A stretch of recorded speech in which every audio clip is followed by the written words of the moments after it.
hello, love. Welcome home to Eden. Let's talk about gaining lightness, heart, body, and soul. That means losing weight. But losing weight, like not all of the weight. We want to keep some of our curves and chubs, right? We just want to lose the weight that is the ugliness we carry as a belief system. I saw this beautiful video last night of Tina Turner dancing with all of her ladies in the 60s without wearing makeup, and they looked so beautiful.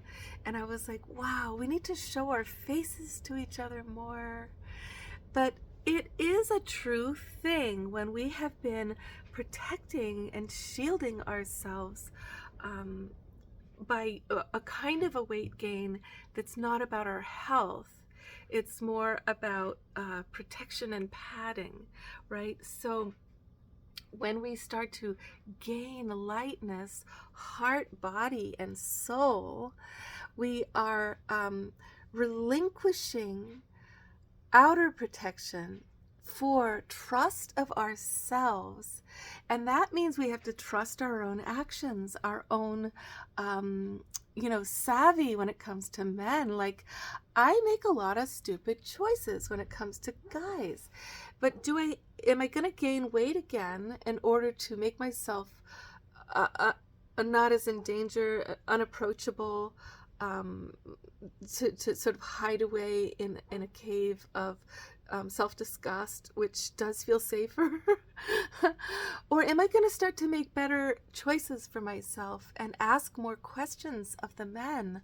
Like, hey, are you actually up for a relationship? I make this mistake. I'm like, I don't want to know their answer because I just like the guy too much. I don't even want him to hear what he's going to say, because I know most are going to say the same thing. I'm going to say, like, do you want to be in touch every day? Do you want to have a visit every week? Do you want to talk to me on the phone or video chat every other day? Are you going to be interested in what I'm doing with my life as much as I'm interested in yours? Are we going to share inspirations? Are we really going to be best friends and incredible companions? Like that kind of thing. I don't even ask enough. I'll just sort of hint at it, and then they'll be fudging around with like kind of not there, and I'll just go ahead and have all kinds of fun anyway, pretending that true love has come when really it's true lust. So you gotta have faith in yourself if you're gonna make yourself beautiful again, if you're going to show your beauty and unveil the sculpture of your bone structure and your face again, like you were at one time in your life, that brave, and then maybe you were really attacked by a lot of attraction that didn't work out for you. You've got to have, first of all, you can forgive yourself, and others. You can be like, okay, maybe I'd had fun in that adventure that didn't work out. It wasn't the worst thing in the world. All right, but let's talk about how have I lost so much weight, because that can feel like an impossibility. So the first thing is you're going to work with your mind. You're going to work with your mind and say, everything I want to do, be, and have is possible. Not just possible, but it's inevitable in my joy journey if I join with the lifeline of my bliss, that is the alternate destiny that has already happened, that's already going on, right? Well, Feast, Fast, Repeat is the book I recommend you get. It's by Jen Stevens, okay? And it's an amazing book. It talks about the fact that insulin is the one thing that, when it gets into your system, blocks weight loss and creates weight gain. And insulin dropping in your system can come with as little as like lemon in your water. It's all about having a long enough period a day without any insulin in your system, which you can achieve through intermittent fasting and feasting. And if you look at like Oprah and all the movie stars with their incredible weight loss that they're succeeding in because of Ozempic and all these drugs that have horrible side effects. I mean, like terrible, like suicidal, sickening side effects for a lot of women. But there's like, yeah, but I lost weight. It's worth it. I was nauseous all the time. Fasting doesn't have any of those side effects. None of them, none of them, none of them. So, is it hard? The thing is, if you try to do fasting without it being a clean fast, it's very hard. It's like starvation at the level of like, famine. But if you do it without anything in your system, it's just water, maybe bitter coffee, maybe bitter tea, no honey in your tea, nothing. The funny thing is, you have no hunger. You really don't have physical hunger. And you don't have spiritual angst over it, because spiritually you're freed up for so many hours to do things you love when you're not all involved with food so many times a day. So, yes, it has worked for me. You can probably tell from my arms. The arms show a lot. I have not lost my boobs, which I'm glad about. I was a little concerned with, my weight loss journey, that I would lose my curves, but you can stop and the fasting and kind of reverse things wherever you want. I'm going to go down farther though, because I'm a dancer, and I notice as I slim down, I can dance for longer and do more of the movements that for 7 years weren't even possible for me. So when you do this journey, you're going to be, for me, I'm doing the most extreme. I do about 19 to 20 hours of fasting a day, but that includes sleeping, And so I'll fast from 7 at night to like 2 o'clock or 3 o'clock the next day. And it just feels good. It feels great. It starts to feel right. It feels like a rhythm that actually might have been the way humans are made, not to eat all day,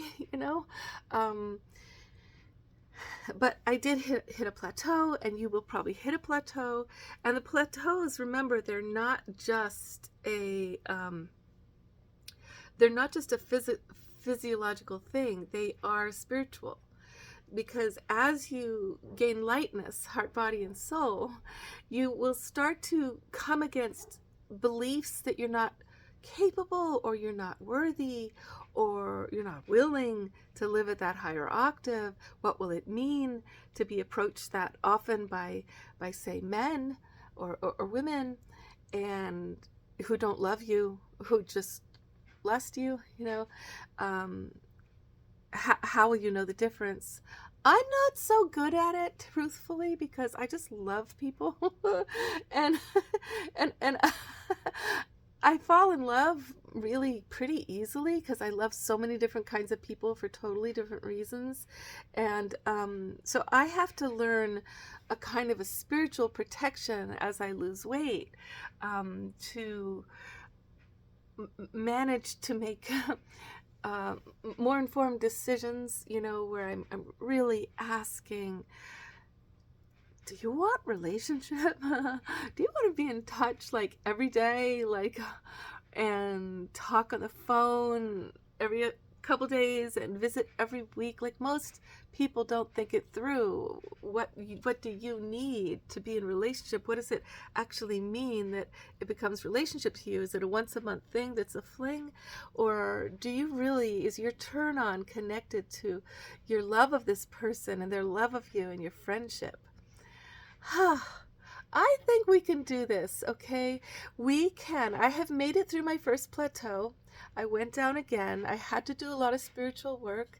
I gained weight for a little while. I overate for a little while and gave up, having a lot of fears coming up. But now I'm dancing again. And that was a huge hurdle for me, to get out there to the salsa partner dancing world and just start doing it. And even the contra dancing world, where I almost died. I'm telling you, that is so athletic. I realized I can only make it through half a dance, not a whole dance, on the contra dance scene. and it was so exciting. It was so uplifting. The music itself is so absolutely joyous, you know. So where's your joy? And you're going to find that there's some physical aspect of your joy. It's not just fasting. Like, are you a swimmer, a walker, a hiker, a body builder, a pickleball player? Like, to do your physical thing, especially if you can do it in tandem with others, where it becomes social. You know, walk with friends, dance at a social dance, and talk to people at the break. Okay, let this be a time that's not just about pushing to be some masculine strong body, but instead to be more heart connected and more alive. All right, here's a living being, a living goddess. All right, darling, so let's stay in touch about gaining lightness, heart, body, and soul.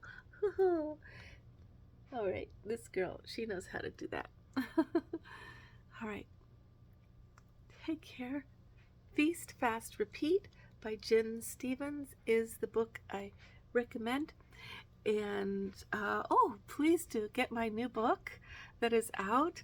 It's called Eve's Eden, Her Pillars of Existence. I have it under the pen name So Eva Sophia, and it's all about magic, really. Magic and the feminine that we have lost, the divine feminine that is missing on the planet. The one cause of all other problems, I believe, is the missing feminine from women and men's, also the feminine side of men. And so these stories, they're just stories. They're just like stories of the goddess. They're stories that are so intensely magical. They will give you faith that you can gain lightness, heart, body, and soul. And it will not be that hard as soon as you start gaining, connecting with